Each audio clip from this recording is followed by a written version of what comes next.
kami dari Universitas Internasional Batam. Hari ini kami akan melaksanakan kegiatan SEPORA atau disebut juga Society Improvement Program di Panti Asuhan Hidayatullah. Nah, kami akan memberikan edukasi kepada adik-adik mengenai pentingnya protokol kesehatan dan hidup sehat di masa pandemi ini. Nah, sebelumnya saya akan memperkenalkan anggota dari kelompok kami terlebih dahulu. Yang pertama itu Rania Rusyana dengan saya sendiri, yang kedua itu Elisa, yang ketiga itu Jolin, yang keempat itu adalah Yelis. Nah, sebelum memasuki topik hari ini, saya akan menjelaskan mengapa kami memilih topik ini untuk dijelaskan untuk adik-adik semuanya.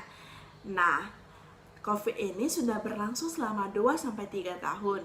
Karena belum ada penyembuhan total, malahan ada kenaikan drastis di Indonesia. Jadi kami ingin menjelaskan mengapa pentingnya hidup sehat di masa pandemi ini kepada adik-adik semua. Nah, adik-adik semua harus tahu, Indonesia itu sekarang sudah di ranking 3 di seluruh dunia. Jadi kita harus mematuhi protokol kesehatan. Nah, saya akan menjelaskan topik pada hari ini. Pertama-tama saya akan menjelaskan apa itu COVID-19. COVID-19 ini adalah virus yang tergolong di dalam family coronavirus. Penyakit coronavirus ini merupakan penyakit menular yang disebabkan oleh virus corona yang ditemukan pada akhir Desember 2019 di kota Wuhan, China. Nah, dari Desember 2019 sampai Juni 2021 belum ada kenampakan penyembuhan total. Malahan sudah menyebar luas hingga ke seluruh negara. Nah, selanjutnya saya akan menjelaskan haruskah kita waspada terhadap coronavirus ini.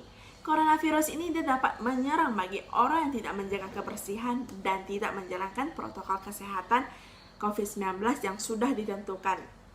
Jadi haruskah kita waspada? Tentu saja, karena COVID-19 ini sangatlah berbahaya. Ada pepatah mengatakan lebih baik mencegah daripada mengobati.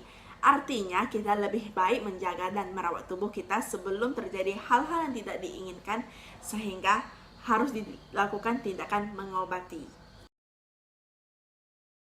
Penularan COVID-19. Masa inkubasi COVID-19 rata-rata 5-6 hari dengan jarak antara 1 dan 14 hari.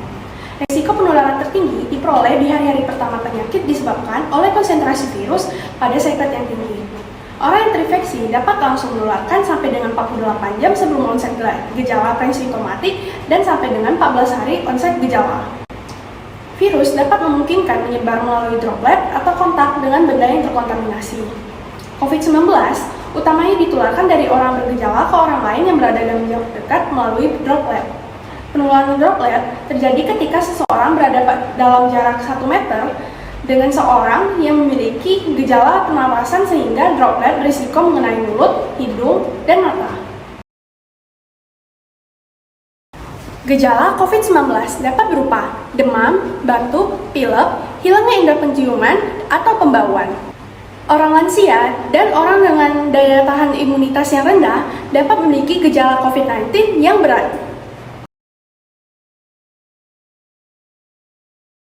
Nah, selanjutnya adalah protokol kesehatan yang perlu kalian patuhi. Yang pertama, mencuci tangan. Rutin mencuci tangan hingga bersih adalah salah satu protokol kesehatan yang cukup efektif untuk mencegah penularan COVID-19. Untuk hasil yang maksimal, cucilah tangan setidaknya selama 40 detik beberapa kali sehari, terutama saat sebelum memasak atau makan, setelah menggunakan kamar mandi, setelah menutup hidung saat batuk atau bersin. Untuk membunuh virus dan kuman-kuman lainnya, gunakan sabun dan air atau pembersih tangan dengan alkohol, seperti hand sanitizer, setidaknya dengan kadar 60%. Nah, di sini kalian bisa melihat gambar dengan tahap-tahap mencuci tangan yang baik dan benar. Yang pertama, gunakanlah sabun. Yang kedua, gosoklah telapak tangan kalian. Yang ketiga, bersihkan belakang telapak tangan kalian. Yang keempat, bersihkanlah sela-sela jari kalian. Yang kelima, bersihkan jempol jari kalian. Yang keenam, bersihkanlah kuku kalian. Yang ketujuh, bersihkan juga lengan. Yang kedelapan, Bilas hingga bersih dengan air yang bersih. Yang ke-9, lap tangan kalian hingga kering. Yang kedua, hindari kerumunan dan menjaga jarak dengan orang lain minimal 1 meter. Menjauhi kerumunan merupakan protokol kesehatan yang juga harus dilakukan.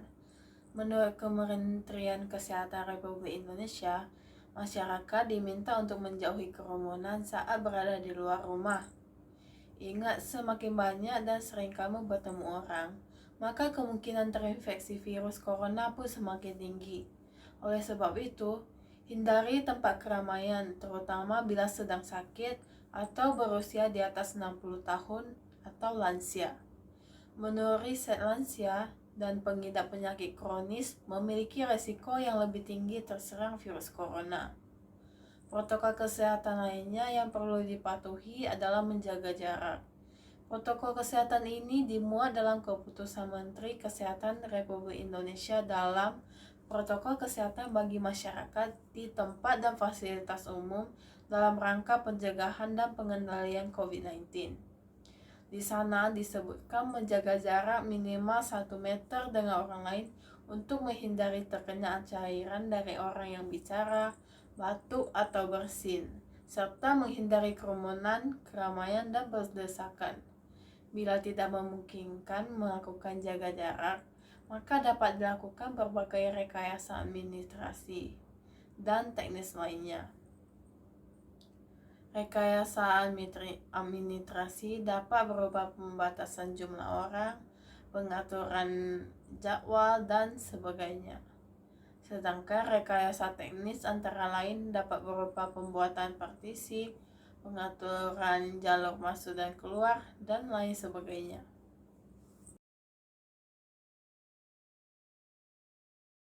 Menggunakan masker dengan baik jika ingin berpergian. Bisa kita lihat terdapat 3 contoh pemakaian masker. Yang sebelah kiri merupakan contoh pemakaian masker yang salah karena hanya menutupi mulut, tidak menutupi bagian hidungnya.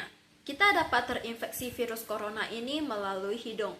Pada gambar yang tengah juga merupakan cara pemakaian masker yang salah karena ia hanya menutupi hidung sedangkan mulutnya tidak tertutupi. Virus corona juga dapat tersalur melalui mulut. Nah, yang sebelah kanan ini merupakan cara penggunaan masker yang benar, yaitu dengan menutupi hidung dan juga mulut. Gantilah masker jika sudah menggunakan selama 4 jam. Dan jika menggunakan masker kain, seringlah untuk cuci masker tersebut. Tetapi dikarenakan kasus COVID-19 ini semakin banyak di Karimun, alangkah baiknya jika kita tidak menggunakan masker kain terlebih dahulu.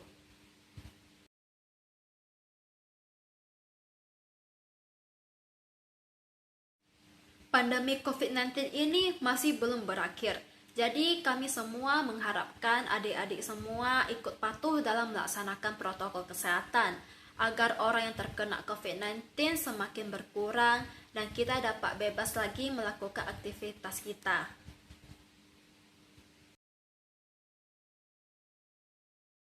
Demikianlah sosialisasi kami. Jika ada pertanyaan bisa menghubungi kami melalui WhatsApp. Maaf jika ada kata yang kurang berkenan. Sekian, terima kasih.